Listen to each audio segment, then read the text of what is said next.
on a daily basis, my guideline for my 50 plus people is, ready? Drum roll. Hi, welcome to the Judy Terrell Show, where I explore topics intended to optimize everybody 50, 60, 70, and above. Hi, everybody, and welcome to the Judy Terrell Show. I am Judy Terrell, and you are now tuning into episode number 5 in my third series on how to eat and how things have to change about how you're eating once you're over 50, for men and women both. All right, so this is episode number 5. We've covered 4 already, so if you haven't listened to those, go back and check them out, because pearls of wisdom all across the board here. And this is number 5 out of 6. And I'm going to introduce my topic by saying, we as human beings are lucky to be living in a time of human evolution where we are living longer than we ever had at any other point in human history. That's a great thing if, you're healthy and, fully living your life. And that is the agenda for my topic for this episode. So, what happens as we get older, it's great that we're living this to older ages, but there are certain things that go with that. And there is definitely an increased probability and manifestation of many disorders and diseases. All right. So, just to kind of hit the top of the iceberg, we have like the most proficient and the ones that stand out the most, which we all know. So diabetes being one of them, heart issues and circulatory cardiovascular diseases, respiratory disorders, high blood pressure, high cholesterol. Those are like our big ones that everyone knows and everyone's talking about, and many people have manifested and are having to deal with as they get older. Some other ones, though, that I want to bring into attention in this, discussion, that are now increasing in manifestation for over 50, non-alcoholic fatty liver on the rise, kidney stones, uric acid, gallstones, dementia, Alzheimer's. So those are some of the ones that are coming to my mind. Oh, I know, various autoimmune diseases, including rheumatoid arthritis, osteoarthritis, lupus, and Parkinson's. These are disorders and diseases that are increasing in frequency, and the argument can be made that it's happening because we are living longer, and that may very well be true. I'm not here to debate that or to discuss that. I'm just merely pointing out that one of the benefits of, it's a benefit to be able to live longer, 50s, 60s, 70s, 80s, 90s, centurions and beyond. But what comes with that is, bodies that are older, DNA replication that is not as young and exacting as when we were younger. A lot of the body has to be regenerated, and things are breaking down, and so all our rejuvenation processes in our body, because there's more of them that have to be done once you're over 50. The body kind of is struggling to keep up, so we're susceptible to all these things manifesting in our bodies as we get older. So, again, fortunately, we happen to be living in a period of human history where we are having advanced medical breakthroughs, and there's a whole huge pharmaceutical, industry that is here to take care of us when it comes to these disorders. And, I applaud them, and I'm not here to debate the good or bad about that. I'm here to say that there are medications that are out that can help with these variety of disorders that happen as we age. But what I want to highlight in this number 5 podcast in this series is, as you are older now, 50 plus, one of the things that has to change about your eating and what you decide to eat on a day-to-day basis is that we have to move away from eating for hedonistic purposes or what we like the taste of, for entertainment, all of which, we eat for those reasons. But when you're over 50, you have to really start to bring up another operating system for what you're deciding to eat. And that is what I'm going to call eating food as medicine. All right. So you can take all the pharmaceuticals that you choose to do, but one of the main things that we have that goes into our body multiple times a day is the things that we're eating. And what we are finding now with our advanced science is that, go back to Hippocrates in Greek times, he was correct. Food is medicine. It can be medicine. Use food as your medicine.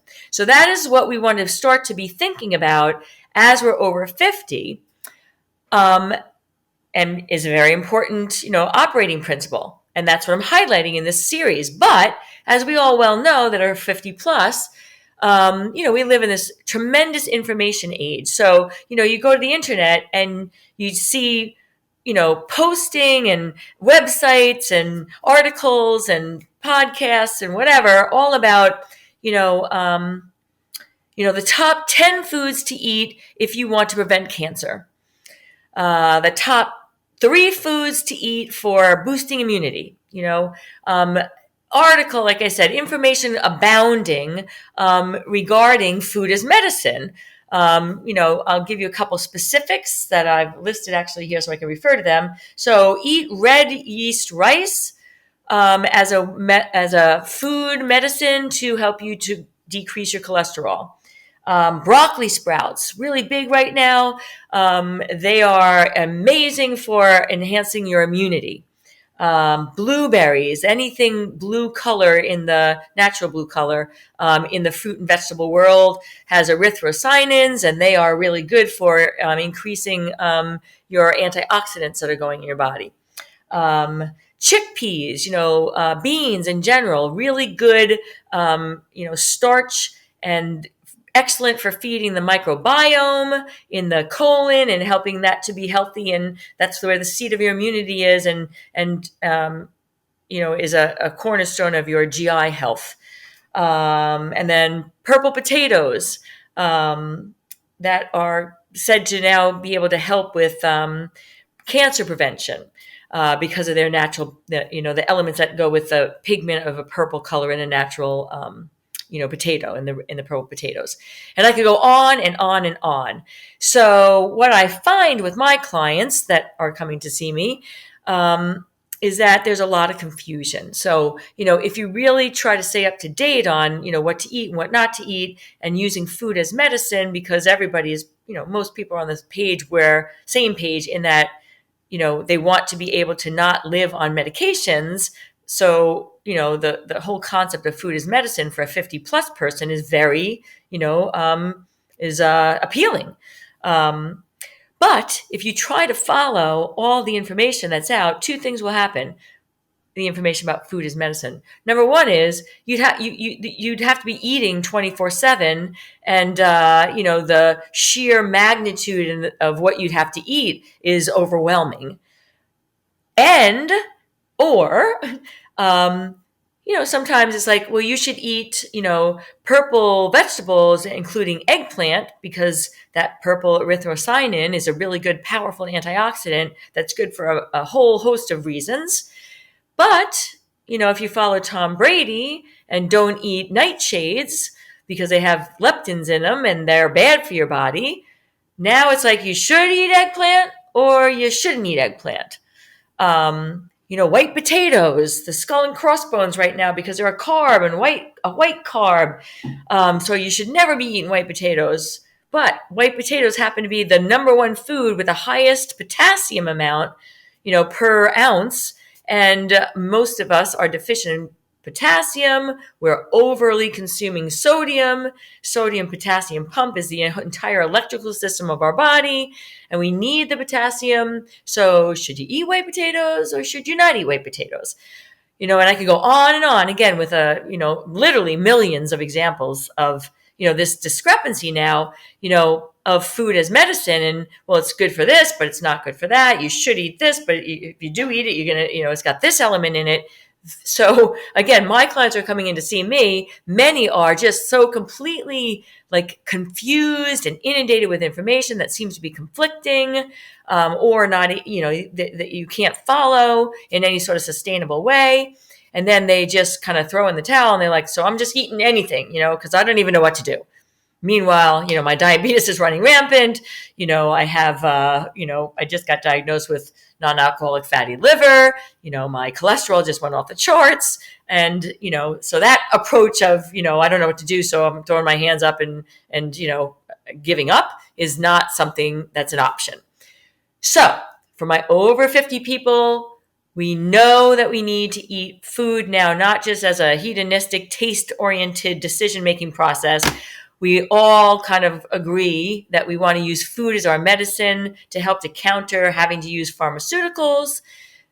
And the advice that I give my clients to kind of make a simple operating system that's easy to follow, that is going to help you to get, most of what you need, if maybe not all of it, is on a daily basis. My guideline for my 50 plus people is, ready, drum roll, to get the best of all the benefits of the food as medicine.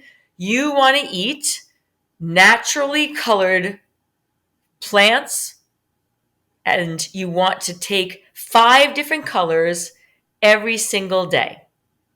Right? Now, I'm not talking about, red dye 40, I am talking about natural colors in your plants that you're choosing to eat. The natural colors represent different vitamins, minerals, phytonutrients. And if you are getting 5 different colors throughout the day, you have to have them all in one meal, you're going to be covering your bases on using food as medicine. All right, without having to be so specific. Now, there are definitely medical conditions where you want to really hone in on, one set of food as medicine advice, but I'm kind of generalizing for this podcast. And so let's talk about the colors that are naturally in plants. All right, so we have our reds. So red is going to be tomatoes, red peppers, cherry tomatoes, strawberries, red fruits and vegetables. That's color number 1. Color number 2, related to red, but there's some different vitamins, minerals, phytonutrients. Orange. So with orange, we've got, orange yellow is really the category. So we've got yellow squash. We have orange peppers, oranges, mangoes, or orange colored fruits, papaya, those carrots. So there's our orange color to go with our red. There's 2 colors. Okay, color number 3, this one everybody knows, greens. And when people think about, I need to eat my greens, they kind of forget there's other colors, but greens are important, and greens would include all your leafy greens. It would include broccoli sprouts, which I've already mentioned, asparagus, zucchini, variety. So there's our greens. That's our 3rd color. All right. 4th color, purple. We've got eggplant, purple potatoes, black rice, purple cabbage. There are purple carrots. So purple is our 4th color. And then our 5th color, which is kind of not a color, but it is a color. It's a 5th color that we're going to use in our color scheme here, is white. So we have white potatoes, we have garlic, we have onions, we have, I just had one in mind that went out of my head, parsnips, garlic, I said, cauliflower. So reds, orange, yellows, greens, purples, whites.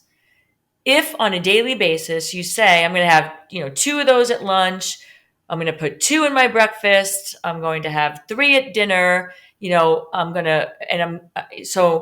mixing up the colors, then you as an over 50 person are pretty much covering your bases to make sure you're getting the anthocyanins that are good for cancer prevention, the various phytonutrients that are available in all the other colors, the vitamins, vitamin A, vitamin C, vitamin K, the minerals. You'll be getting selenium, you're going to be getting magnesium, so again, I'm generalizing. And if you have some very specific, disease states, you're going to want to hone in on a certain, more specifics about, food as medicine.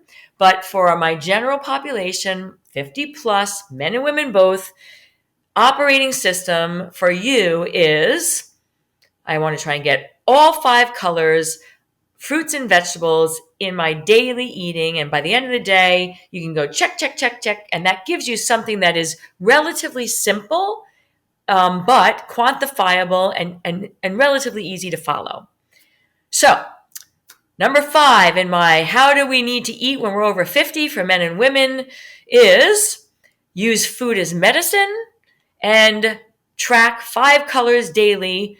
And if you're doing that, you are probably covering all the nutritional information that's out there about disease prevention and or treatment to help, minimize symptoms and maybe even reverse some of the, disease states that have been manifested. All right, everybody, that's number 5. Appreciate you watching. Hope you're gaining some valuable information. If you are, I do invite you to go to my website and check out the shop page where I have resources. I have got meal plans on there. I've got an e-document recipe book, a variety of videos for men over 50, women over 50, and what we need to do for eating, what we need to do for exercise, what we need to do to get our head straight for that stage of our life, and also supplements that are good for the hormonal changes and the other changes that happen from 50 and beyond for both men and women. So, I invite you to go there to check things out. And as always, appreciate your watching, and please like and, refer other people to watch the podcast. I've got one more in this series, number 6 coming up, Pearls of Wisdom. So once again, I love having this to be able to give to you, and to be well, everybody. Thanks for listening, everybody.